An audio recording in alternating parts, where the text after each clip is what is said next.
입니다. 아멘. 오늘 말씀의 제목은 삶의 주인을 바꾸라입니다.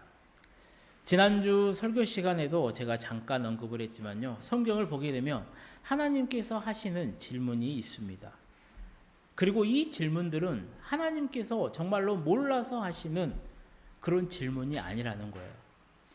그러니까 하나님은 아세요. 하나님은 아시는데 그럼 왜 질문을 하느냐? 바로 그 질문에 대해서 잘 생각을 해보고 그 질문에 대한 답을 찾아가면서 우리의 삶을 바꾸라는 의미로 질문을 하신다는 겁니다. 오늘 본문의 내용도 마찬가지예요. 오늘 하나님은 야곱에게 이름에 관해서 물어보십니다. 이름이란 무엇이냐고요? 이름이란 그 무엇인가의 존재 가치나 의의를 나타냅니다. 즉 다른 것과 구별되게 하기 위해서요. 사람이라든가 사물이라든가 단체라든가 현상 등에 붙이는 그 기호가 바로 이름이라는 거예요. 그렇게 이름이 주어짐으로써요. 사물은 비로소 의미를 얻게 됩니다. 그리고 의미를 얻게 됨으로써 그 사물은 존재 가치를 지니게 되더라는 거예요. 간단하게 말하면 무엇이냐면요. 물건 하나하나가 나에게 의미가 있으면요. 사람은요. 그 물건에다가 이름을 붙인다라는 거예요. 쉽게 말하면 반려견을 생각해 볼 수가 있어요. 이 반려견이 나에게 참 소중합니다. 이 강아지나 이 고양이가 나에게 소중해요. 그러면 사람들이 가장 먼저 무엇을 하냐면 그 반려견한테 이름을 붙인다라는 거예요. 뭐 해피라든가 뭐 뚱이라든가 이러한 이름을 붙여요. 그리고 이 이름이 붙여짐으로써 이 반려견은 나에게 참 의미가 있는 소중한 것이 되더라는 거예요. 그런데 반대로 이 반려견이 밖으로 나갔다. 집 밖으로 나가는 순간요. 상황은 완전히 달라집니다. 그냥 다른 사람들에게는 개라고 하는 동물일 뿐이라는 거예요. 그 이상 그 어떤 의미도 지니지 않습니다. 우리가 너무나도 잘 알고 있죠. 실존주의 문학을 대표하는 김춘추 시인. 너무나도 잘 알고 있는 꽃이라고 하는 시가 있어요. 그 시도 이렇게 표현이 되죠. 내가 그의 이름을 불러주기 전에는 그는 다만 하나의 몸짓에 지나지 않았다. 내가 그의 이름을 불러주었을 때 그는 나에게로 와서 꽃이 되었다. 사람도 마찬가지입니다. 모두 다 이름이 있어요. 그리고 그 이름은요, 그 사람을 대표합니다. 그래서 사람은 자신의 이름으로 불리기를 원하고요. 그 이름으로 불리기 위해서 우리는 삶을 살아간다고 해도 과언이 아니라는 거예요. 어쩌다 보니까요, 어떤 때는 그 이름이 너무나도 무겁기도 해요. 하지만 어쩌겠습니까? 그 이름이 나의 삶을 대표하는 건데. 오늘 하나님께서요, 야곱에게요, 그 이름에 대해서 물으세요. 그리고 앞서도 말씀드렸다시피 정말로 네 이름을 몰라서 물어보는 질문이 아니라는 거예요. 너무나도 잘 아는 이 이름에 대해서 하나님이 왜 야곱에게 물으셨냐? 그 이유는요. 그 이름에 담겨있는 자신의 존재, 그 인생의 의미를 물어보고 계신다라는 겁니다. 하나님은 아시지만 이 질문에 대해 생각을 하고 이 질문에 대해서 답하면서 한번 스스로 생각을 해보라라고 질문을 하신다라는 겁니다. 오늘 본문의 배경을 보면요. 야곱에게 큰 위기가 찾아오죠. 어릴 때 야곱은 이 부모의 집을 떠납니다. 그리고 20년 넘게 타향살이를 해요. 그리고 그 타향살이를 끝내고요. 이제 집으로 돌아가는 길이었습니다. 그리고 야곱이 집을 떠나게 된 이유는요. 우리가 너무나도 잘 알죠. 형과 아버지를 속입니다. 그리고 장자의 축복고은을 가로채버려요. 그러다 보니까 형인 에서가 받아야 될 것을 동생이 속임수로 빼앗아갔다라는 거예요. 그래서 형이 어떻게 해요? 동생을 죽이려고 한다라는 겁니다. 이 죽임을 피하기 위해서 야곱이 부모의 집을 떠나가게 돼요. 그리고 그 긴 시간의 타향살이가 끝납니다. 이제 집으로 와요. 그때 야곱에게 어떤 소식이 들리냐면 자신을 죽이려고 했었던 이 형 에서가요. 군대 400명, 군사 400명을 이끌고요 자신에게 오고 있다라는 거예요. 이 소식을 야곱이 듣게 됩니다. 얼마나 두려웠겠어요. 얼마나 떨렸겠어요. 생명이 위태로운 순간요 야곱이 가장 먼저 한 게 무엇이냐면 자신들의 짐을 맨 먼저 보냅니다. 그리고 순서대로 다 보내요. 그리고 자신 혼자 맨 뒤에 남아요. 우리 창세기 32장 24절 말씀을 읽어보겠습니다. 야곱은 홀로 남았더니 어떤 사람이 날이 새도록 야곱과 씨름하다가 아멘. 참 보면 안 좋은 행동을 하는 거죠. 참 비겁한 행동을 해요. 자신이 제일 먼저 앞장서서 형을 맞이하는 것이 아니라 장벽을 쌓고요, 사물로 장벽을 쌓고요, 가축으로 쌓고요, 그 다음에 하인들을 세우고요, 그리고 나서 자신이 사랑하는 덜 사랑한 자식들과 아내를 앞에 세우고요, 자신이 가장 사랑하는 아내와 자녀를 세웁니다. 그리고 자기 혼자 맨 뒤에 숨어 있었다라는 거예요. 그렇게 혼자 있는데요, 갑자기 어떤 사람이 나타난다라는 거예요. 그리고 성경은 뭐라 그래요? 그 사람과 야곱이 뭐를 했다라고 그래요? 씨름을 했다라고 해요. 이렇게 생각해 보세요. 야곱이 혼자 무서워서 딱 기도하고 있는데 어떤 사람이 딱 나타나요. 그리고 자 준비 시작하고 이렇게 씨름을 했다라고 해요. 한국 성경은 우리 한글 번역은요 씨름인데요, 우리가 알고 있는 삿발을 잡고 하는 씨름이 아닙니다. 원어는요 그냥 격투기예요. 격투기. 치고받고 마음대로 싸우는 것을 의미해요. 그래서 호세아 12장을 보게 되면요 이 부분을 이렇게 설명을 합니다. 우리 함께 읽어보도록 하겠습니다.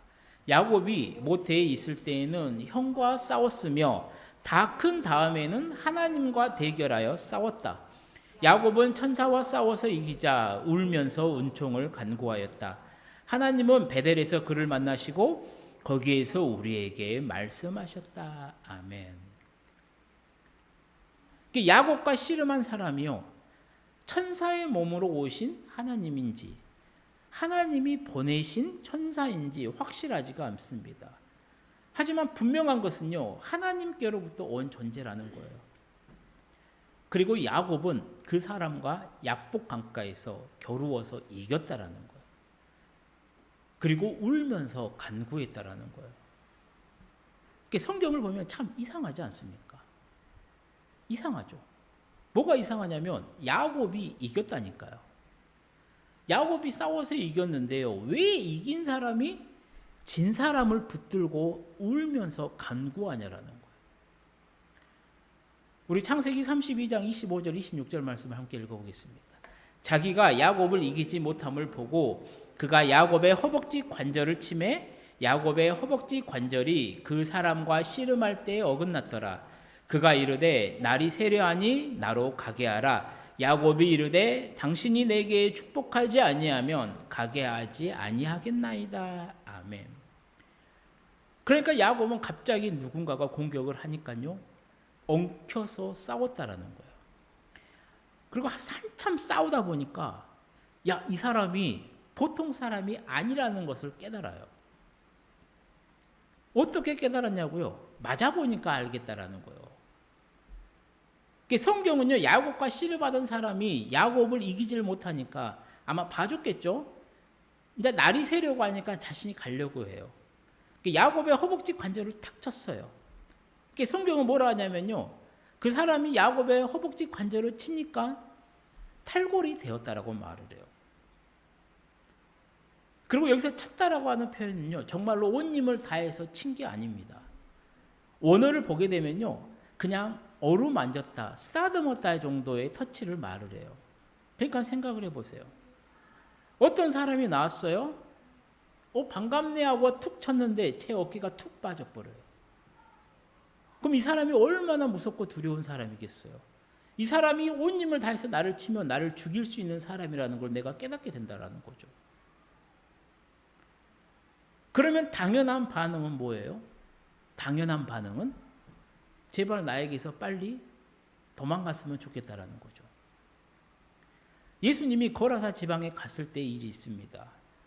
거라사 지방에 갔는데 그곳에 어떤 사람이 있냐면요 군대 귀신 들린 사람이 있어요.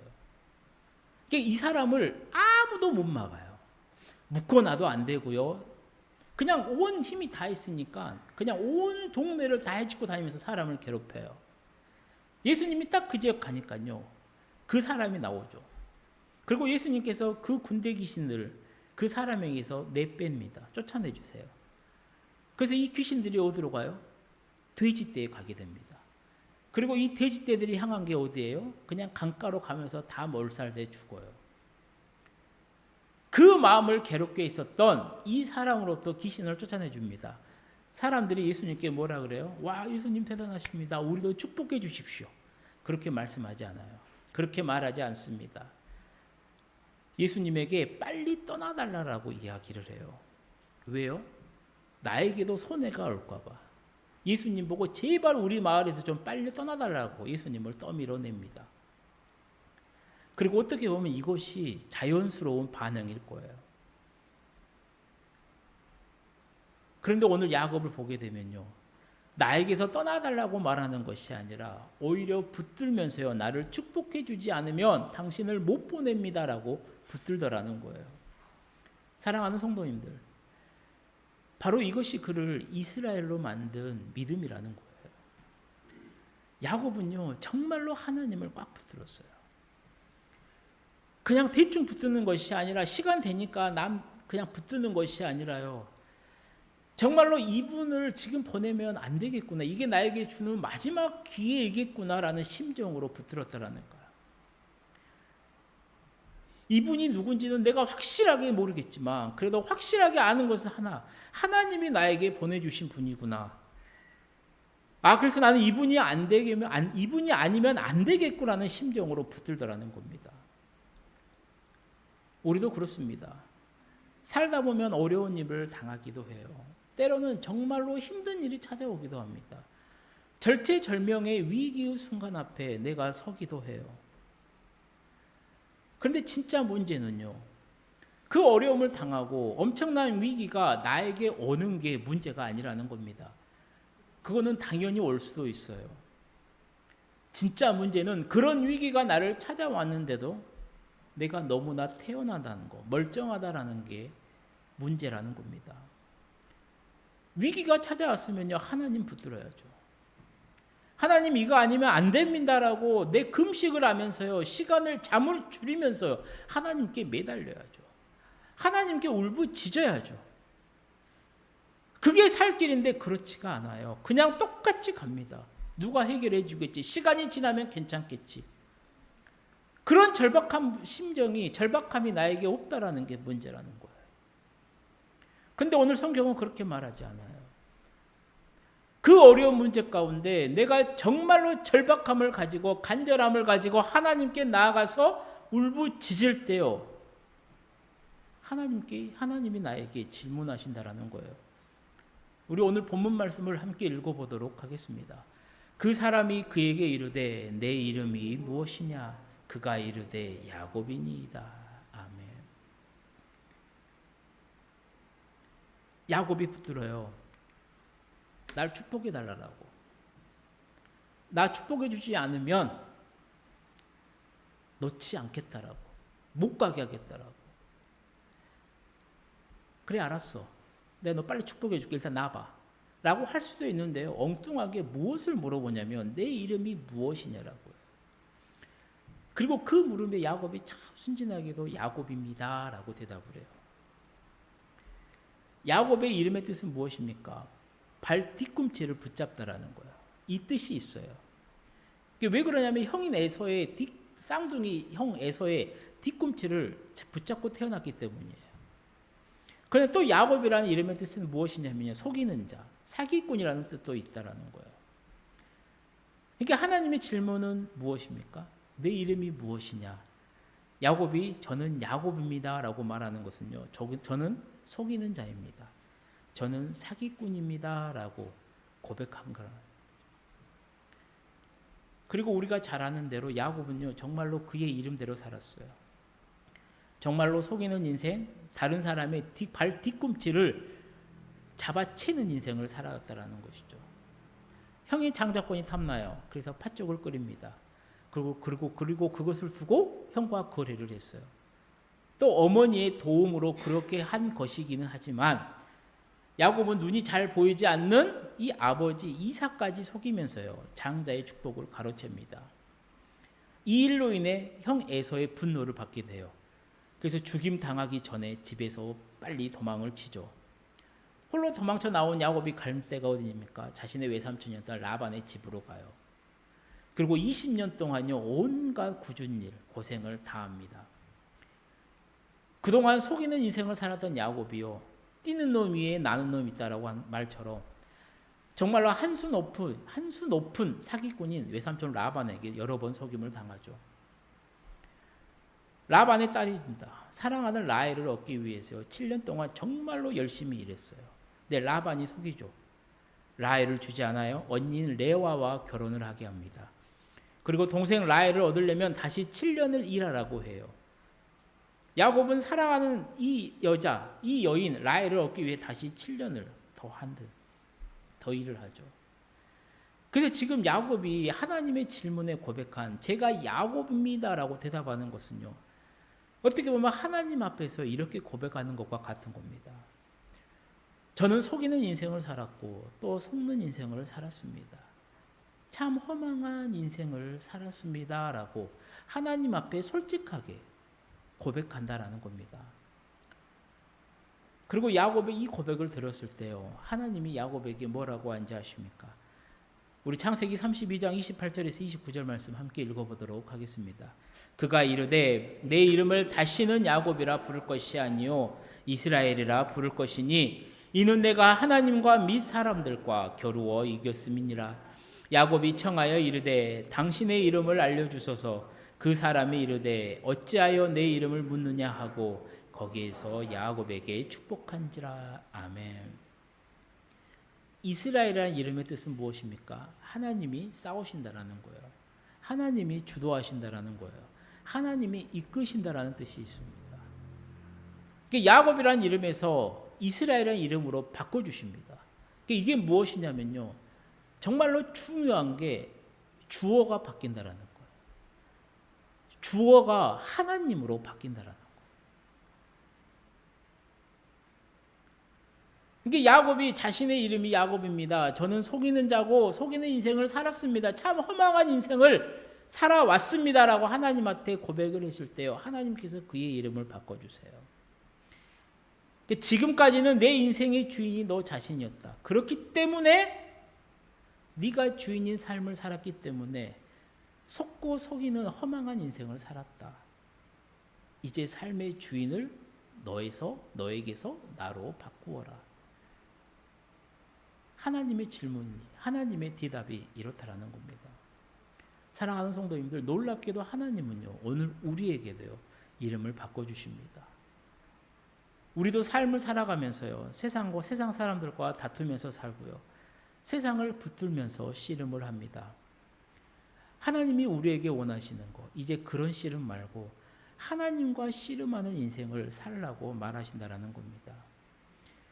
내 스스로 해결해 보려고 아둥바둥 이리 뛰고 저리 뛰고 그렇게 매달리지 말고요, 어떤 어려운 일 가운데 하나님 앞으로 나와서 하나님 앞에서 전심으로 부르짖으며 매달리는 인생을 살아보라고 하십니다.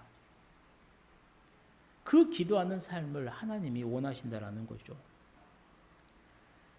구약의 인물 가운데요, 느헤미야라고 하는 인물이 있어요. 그의 경우도 마찬가지였어요. 이스라엘 백성들이 하나님에게 참 죄를 많이 짓습니다. 그래서 하나님의 심판이 임하죠. 바로 바벨론의 포로로 끌려가게 됩니다. 그런데 이 바벨론이 페르시아에게 패망을 해요. 패권이 붙잡힙니다. 페르시아로 바뀌는 어느 시점에서요, 하나님이 느헤미야를 불러요.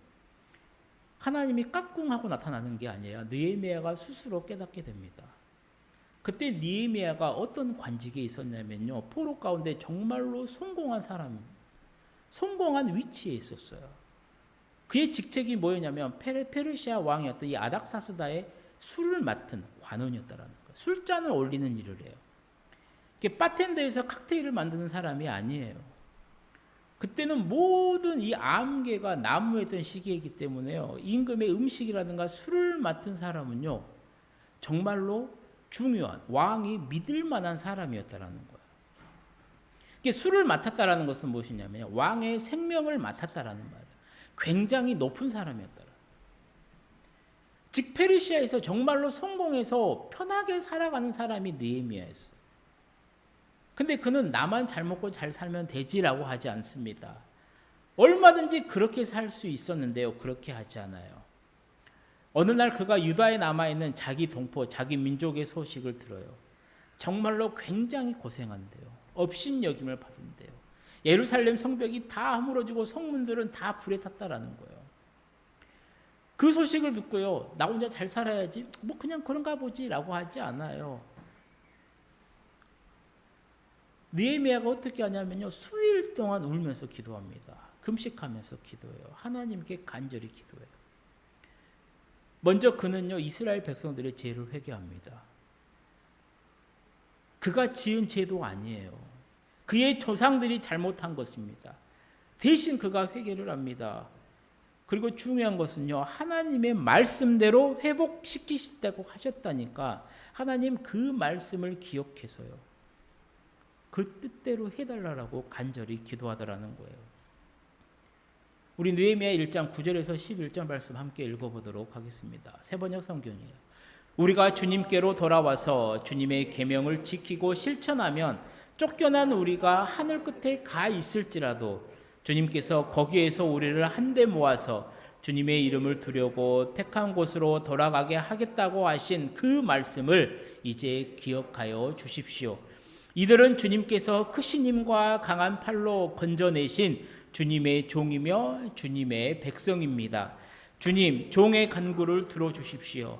주님의 이름을 진심으로 두려워하는 주님의 종들의 간구에 귀를 기울여 주십시오. 이제 주님의 종이 하는 모든 일을 형통하게 하여 주시고 왕에게 자비를 입게 하여 주십시오.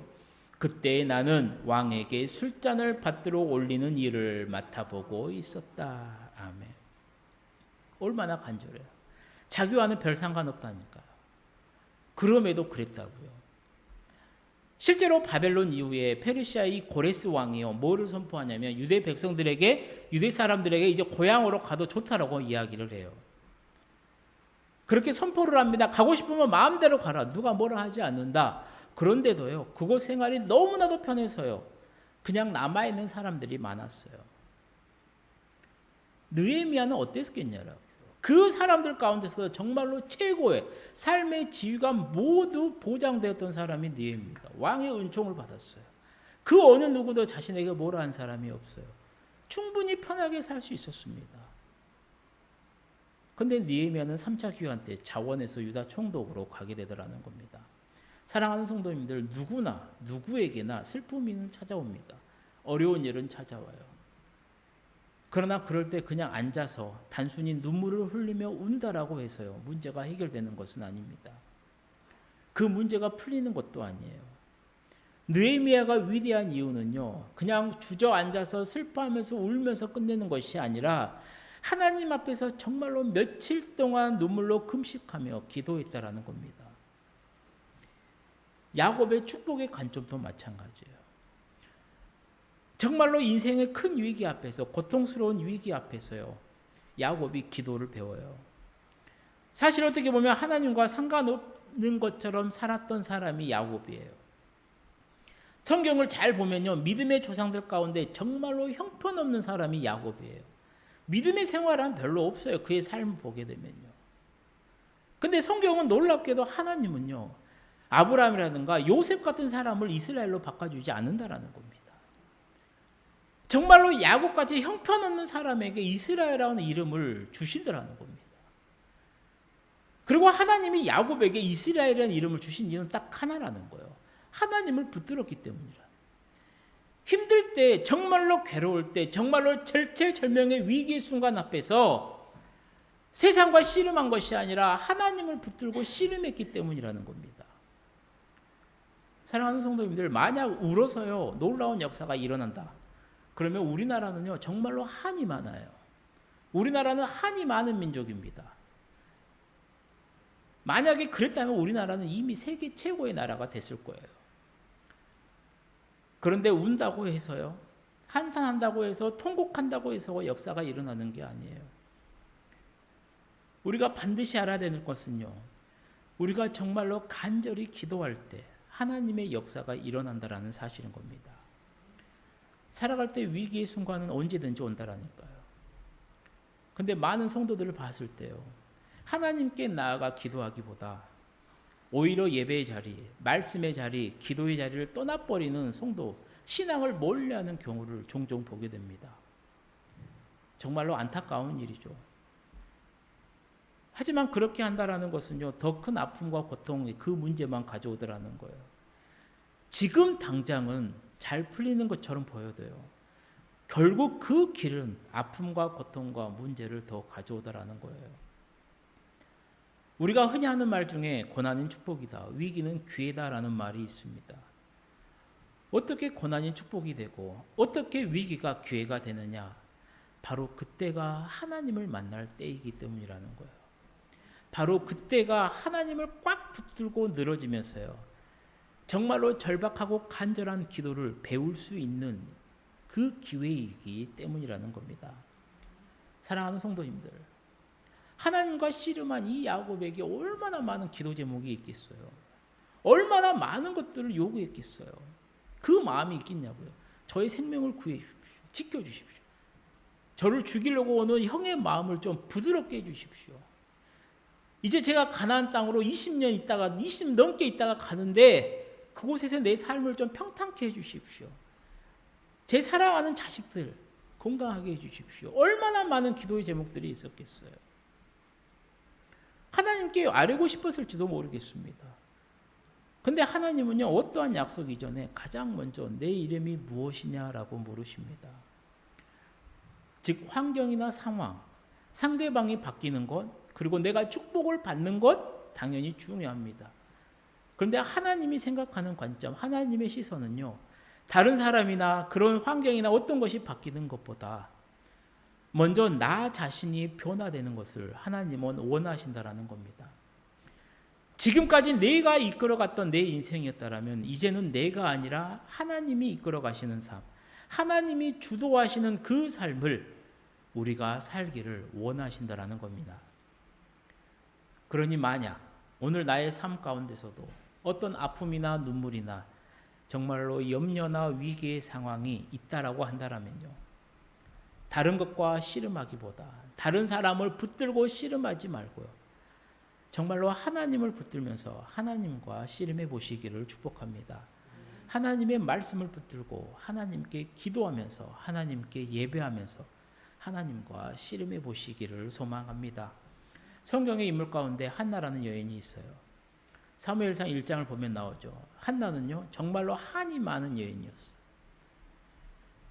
왜냐하면 남편 이 엘가나에게요, 자신 외에 분인나라고 하는 여인이 또 있었습니다. 그런데요, 정말로 중요한 건 분인나에게는 아이가 있었어요. 근데 자신에게는 아이가 없었어요. 그러다 보니까 이 분인나가요, 내가 아이가 있다라는 이유만으로 한나를 괴롭혀요. 한두 번 끝내는 게 아닙니다. 매년마다 거듭됩니다. 특히 엘가나가 가족이 매년 한 번씩 이 성막이 있는 실로에 가서 예배를 드리러 갈 때는요, 더 괴롭힙니다. 왜냐하면 이유는 하나예요. 남편이 엘가나가요, 자신보다 한나를 더 사랑하기 때문이에요. 한나에게 분깃을 갑절로 더 줬기 때문입니다. 그 당시 여인에게 아이가 없다라는 것은 엄청난 재앙이고 저주였습니다. 한나 입장에서는 절망할 수밖에 없어요. 저주할 수밖에 없어요. 이 상황에서 욕할 수밖에 없어요. 내가 만약 그 고통 가운데, 그 상황 가운데 있었다, 정말로 열받으면 분인날 붙들고요, 야 이제 네가 죽냐 내가 죽냐 한번 해보자 할지도 몰라요. 아니면 남편한테 찾아가서 둘 중에 하나를 선택해라, 나 이렇게 못 살겠다. 그리고 뭐 상을 엎어버릴지도 모르겠습니다. 근데 한나가 어떻게 한지 아십니까? 사람 붙들고 씨름하지 않아요. 남편 붙들고 분인나 붙들고 씨름하지 않습니다. 하나님께 나아가요. 하나님한테 눈물과 탄식을 가지고요, 성막에 나아가서 기도합니다. 우리 사무엘상 1장 말씀 함께 읽어보도록 하겠습니다. 한나는 괴로운 마음으로 주님께 나아가 흐느껴 울면서 기도하였다. 한나는 소원하며 아뢰었다. 만군의 주님, 주님께서 주님의 종의 이 비천한 모습을 참으로 불쌍히 보시고 저를 기억하셔서 주님의 종을 잊지 않으시고 이 종에게 아들을 하나 허락하여 주시면 저는 그 아이의 한평생을 주님께 바치고 삭도를 그의 머리에 대지 않도록 하겠습니다. 아멘. 정말로 한나를 보면요, 대단해요. 그런 상황 가운데서도요, 남편한테 뭐라 하지 않아요. 자신을 괴롭히는 그 여인에게 뭐라 하지 않습니다. 그 모든 것 다 가지고요, 하나님에게 나아가요. 하나님과 씨름합니다. 내 고통과 내 눈물과 내 아픔을 가지고요, 하나님 앞에 다 내어놔요. 그 마음을 하나님이 들으세요. 그리고 하나님 그 한나의 기도대로 응답해 주십니다. 그래서 한나에게요, 정말로 이스라엘의 위대한 지도자인 사무엘을 허락하십니다. 그리고 약속대로, 한나의 약속대로 사무엘을 하나님께 드리고 나서요, 한나에게 다른 자녀들을 많이 허락해 주신다는 겁니다. 사랑하는 성도님들, 꼭 기억하십시오. 우리가 기도할 때요, 하나님께서 우리의 인생을 바꿔주십니다. 이것만 생각하지 마세요. 그냥 대충 하는 기도가 아닙니다. 시간 날 때 하는 그런 느긋한 기도가 아니에요. 할 것 없어서 하는 그런 기도가 아닙니다. 정말로 하나님 아니면 안 됩니다. 정말로 이 절박한 심정을 가지고 이 간절함을 가지고 하나님 외에는 이것을 해결해 줄 수 있는 사람이 없습니다라고 하는 그 간절한 기도를 가지고 하나님 앞에 나아가서 울부짖을 때요, 하나님이 놀라운 응답으로 역사해 주시더라는 겁니다. 야곱은 하나님과의 이 씨름한 장소의 이름을 분이엘이라고 정해요. 분이엘은 하나님의 얼굴이라는 뜻이에요. 즉 야곱 자신이 하나님의 얼굴을 보고 살았다라고 해서 그 지역의 이름을, 그곳의 이름을 그렇게 지었다라는 겁니다. 그리고 하나님의 얼굴을 본 야곱은요, 더 이상 형인 에서가 두렵지가 않아요. 세상에 어떤 것도 두렵지가 않게 됩니다. 상황은 똑같을지 모르겠어요. 여전히 에서는 찾아옵니다. 나에게 오고 있습니다. 그런데 차이점은 딱 하나예요. 하나님 만나기 전에 야곱은요, 이 형인 에서가 너무나도 무서워서요, 정말로 인간적으로 자신이 생각해봤던 정말로 비겁한 짓들을 다 했어요. 하나님과 씨름한 후에, 하나님을 대면한 후에요, 이 야곱의 상황은요, 완전히 뒤바뀝니다. 형인 에서가 두렵지가 않아요. 이게 하나님을 만난 사람 차이점이더라는 겁니다. 사랑하는 우리 모든 성도님들 또한 정말로 어떤 상황에서도요, 하나님을 붙드심으로 이 야곱과도 같이 이름이 바뀌고 우리의 삶의 주인이 내가 아닌 하나님으로 바뀌는 귀한 역사가 여러분의 삶의 자리에서도 일어나기를 축복합니다. 이제 말씀을 마치려고 합니다. 사랑하는 성도님들, 오늘 하나님은 우리에게도 물으세요. 내 이름이 무엇이냐? 다시 말해서 너는 스스로 사람과 싸우고 세상과 싸우는 인생이냐? 너의 결정에 의해서 살아가는 인생이냐? 아니면 나 하나님이 대신 싸워주는 인생이냐라고 물으시더라는 겁니다. 하나님의 이 질문에 여러분은 뭐라고 대답하시겠습니까? 이 대답에 우리의 인생이 담겨 있습니다.